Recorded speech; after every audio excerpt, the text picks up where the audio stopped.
অপিকো, অপিকো মা, পিকো সোনা, তোমাকে কে গোসল করাইছে আজকে? কে তোমার গোসল করাইছে? অপিকো, পিকো সোনা, কে গোসল করাইছে তোমার এত সুন্দর করে? তুমি তো মাশাআল্লাহ করে আজকে অনেক সুন্দর লাগতেছে, অনেক সুন্দর লাগতেছে, দেখছো কত কিউট লাগতেছে।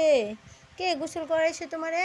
হ্যাঁ, পাপা গোসল করাইছে? পাপা, ও সোনা পাখি রে, পাপা কি সুন্দর করে গোসল করাইছে পিকুকে। পিকু, তোমার গায়ে থেকে না অনেক সুন্দর একটা গ্রান আসতেছে, শ্যাম্পুর গ্রান। তুমি কি শ্যাম্পু দিয়ে গোসল করছো সবাইকে জানিয়ে দাও। আমাদের পিকু আজকে কি শ্যাম্পু দিয়ে গোসল করছে? কি শ্যাম্পু দিয়ে গোসল করছে? খুব সুন্দর শ্যাম্পু দিয়ে গোসল করছে। পিকুর গায়ে থেকে কি সুন্দর গন্ধ বের হচ্ছে, কত সুন্দর গন্ধ রে। আবার আমার পিকু গোসল করে গা শুকিয়ে তারপরে ভাত খেয়েছে। কি দিয়ে ভাত খেয়েছে জানেন? কলিজা দিয়ে।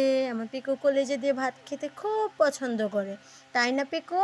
পিকু, তুমি মাকে কামড় দিচ্ছ কেন? মা তো তোমাকে, এই যে মা তোমাকে অনেক ভালোবাসি, তুমি কামড় দিতেছো কেন? মা ব্যথা পাচ্ছে শোনা, ব্যথা পাবো। ওই শুনে পাখি রে, এরকম করে না, জাদুটিয়া ময়না, ও কলিজা, ও ময়না, এগুলো করে, এগুলো করলে সবাই পচা বলবে। তোমার টিকটকে কত ফ্রেন্ডস ফলোয়ার আছে, সবাই তোমাকে পচা বলবে, এসব করে না মাম্মা।